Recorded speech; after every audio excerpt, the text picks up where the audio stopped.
in the U.S., crime is on the rise across the country. In New York, the number of shooting incidents in New York City up 19% since this time last year. Over the weekend, 10 people were shot in Queens. That's just Saturday night. Police believe the incident was gang-related. And joining me right now to talk about New York is the New York City Republican mayoral candidate, Curtis Sliwa. Curtis, it's great to have you this morning. Thanks very much for being here. You're planning to have a press conference this morning outside of the Queens laundromat where the shooting took place. New Yorkers are looking for a leader who's going to stand up to the rising crime throughout the city. Tell us about the platform and what we can expect from you. We remember recently President Joe Biden said to cities in distress like New York City with high crime rates, high gang activity, and high gun violence, you could take $350 billion from the $1.9 trillion stimulus package that was passed by the House and the Senate and signed by President Joe Biden and use it specifically to hire police officers. And what did Bill de Blasio, our mayor, our listless mayor, our detached mayor do? He said no to President Joe Biden, not once, but twice. And none of our other local officials stepped up and filled the void and said, yeah, we'll take the money because we desperately need more police officers. So if we don't get more police, you can talk about federal task force or putting together special teams to crack down on this growing gang violence. But we need 38,000 police officers.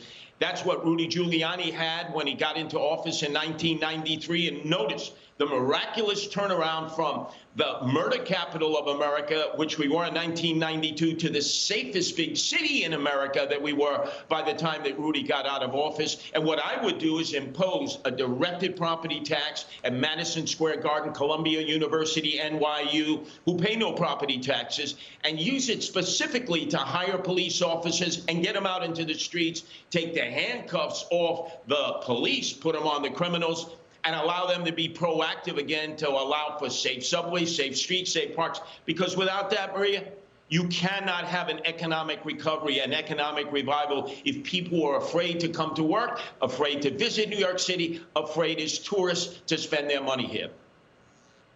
Well, you make a lot of important points, Curtis, and, you know, you go through the 90s when we saw that massive crime wave before Rudy Giuliani. That was about the time back in 1979 that you started the Guardian Angels, a group that patrols the streets and the subways, making citizens arrest. This year, the group has put extra street patrols out due to the rise in hate crimes against Chinese communities. So, Curtis, what you're talking about is refunding the police, as many of your detractors are trying to defund the police. Tell us more about why you started the Guardian Angels, how it would help you should you become mayor. Well, it's a very similar circumstance as to what I faced in 1979 because we were in fiscal distress on the cusp of bankruptcy. Yeah, New York City was going to go Chapter 11. That then the new mayor, Ed Koch, had to make draconian cuts in the budget and eliminate uniformed police officers who were patrolling at night on the vast subway system. And then as a night manager of McDonald's, I said, I could fill the void. I could get volunteers to actually begin patrolling at night. And so I created the Guardian Angels. And I thought, wow, this is such a great thing. We're unarmed. We're out there. We're protecting people, making citizens arrests, helping the cops who are not there. Maria, I couldn't have been more hopelessly wrong. I ended up getting arrested by those same police 76 times, and yet understood that they misunderstood what I was trying to do by getting young Black, Hispanic, Asian, white males and females involved in being proactive and not just sitting back or getting involved in criminal activity. Rudy recognized that when he became mayor. He embraced us. And since then, we've been able to expand into 13 countries, 130 cities, whether it's dictatorships, whether it's democracies, first world, third world, the same concept, local people exerting self-help instead of always being dependent on government from the cradle to the grave, which in New York City, we're always dependent on government. And I want people to take more self-control in business, more self-control in the community, and more self-control in terms of providing public safety, and also providing children who go to public schools who are not dysfunctional, but are there to learn so that the teachers can teach, do their jobs, and we can raise everybody's educational standards simply with reading, writing, arithmetic, and the most important are that you and I both learned in school: respect for the teachers, the administrators, and respect for the written word, and doing your lessons, following through doing your lessons, and then taking a path to success in America, whether it's rags to riches or academic excellence and achievement.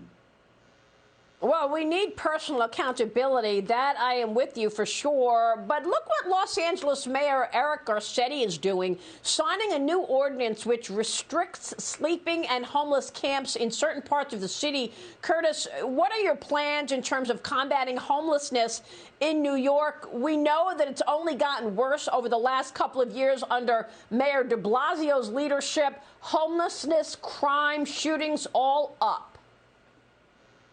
You know, it's interesting. My opponent, Eric Adams, wants to actually, if elected mayor, hire the same person who is in charge of homeless services, like the Peter principle. You do a lousy job, so I'm going to keep you on and actually give you a pay raise and a promotion. No, what we have to do, again, is go back to the basics. I deal with homeless people and emotionally disturbed persons all the time as leader of the Guardian Angels. These are lost souls. We need to be compassionate for them. But meantime, the shelters that exist all over the city in communities that have had it forced on them with no transparency, no explanation overnight, need to be involved in the process. And the men and women who are housed in the shelters should not just be warehoused. They can't just show up at 10 at night and then get kicked out the door at 7:30 to roam those neighborhoods. They need to have treatment for their alcohol addiction, their drug addiction, and their emotional issues.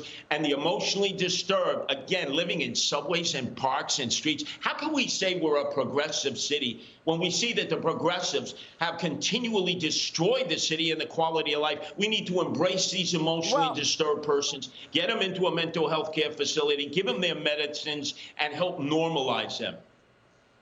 Well, Curtis, you've got to cut through the politics. You've got to walk a balance in terms of your own leadership style to attract Democrats in New York. Let's face it, you've got an uphill climb here. Are you going to be able to resonate with a Democrat city? Look at Bill de Blasio. It was the smallest electorate ever that came out to vote for him, and it was largely liberal. You're competing against Eric Adams, a retired police officer who's saying all the right things, saying that he wants to, give the police force respect again. And yet we had the former NYPD commissioner on, Ray Kelly, who said talk is cheap. He's not buying what Eric Adams is selling. But nonetheless, you've got to resonate with those people who are going to actually come out to vote in New York, and they are against your politics, Curtis. How are you going to do it? Well, Maria, I'm not just running as a Republican. I'm also on the independent party line. So people, even like my own parents, who would never have voted for a Republican, they weren't Reagan Democrats, they weren't Giuliani Democrats, could actually vote for their son if they were still alive on the independent party line. But I can also go into neighborhoods where no Republican has ever gone, where the only Republican they've ever seen is Abraham Lincoln on a $5 bill. And as an approach to moderate Democrats and liberals and progressives, I am the only candidate who runs on an animal welfare plank to protect our dogs and cats, our furry little friends, members of our families. We're never going to euthanize ever again dogs and cats in our shelter system in New York. We're going to have no-kill shelters. Now, Los Angeles has that. Austin has that. Because a society that does not care for its animals, those who are so close to us in our own homes and apartments, will not take care of the emotionally disturbed, will not take care of the homeless. There is, you can see traction there. And a lot of progressives, a lot of liberals and Democrats love the no-kill shelter approach that I've taken and the love that I've had for animals for many, many years. My opponent, Eric Adams, he doesn't even talk about animal welfare, whereas I make it one of the key principles of my plank, because there are so many people out there, 22 million people throughout America in your audience who have dogs and cats. And sometimes, Maria, we'd much rather deal with our dogs and cats than our children, our wives, our husbands, our aunts, our uncles, our grandparents. They're the best things we have going sometimes, and we have to protect them. And as mayor, that's what I'm going to do. Well, I like that platform. My little baby rescue Maltese, Dusty. Thanks you for that, for sure, Curtis. Before you go, final word here. You're about to give a press conference from Queens in the middle of the area where we saw that shootout last night. Give us your headline in this press conference because our viewers wanted to hear from you. What can you give them ahead of your press conference that's going to be the main point that you're going to be making later this morning, Curtis? Because of the movement to defund the police, of which many of the elected officials in that area are part of, they've weakened the New York City gang unit that used to be ahead of the curve, that preemptively would stop these gang battles before they would result in retaliatory shootings and endless cycles of violence. I know because I've battled these gangs for 42 years, including organized crime. You may have remembered I battled the Gottis. The Gambinos got shot 5 times with hollow point bullets. So I know how to stand up to gangs, and I'm going to indicate what it is that I would do as mayor. In fact, all of your audience can go to CurtisSliwaForMayor.com to see the specificity of what I will do at CurtisSliwaForMayor.com. It'll work in New York City, and it can work in any other city of America because I have guardian angels in many of those cities.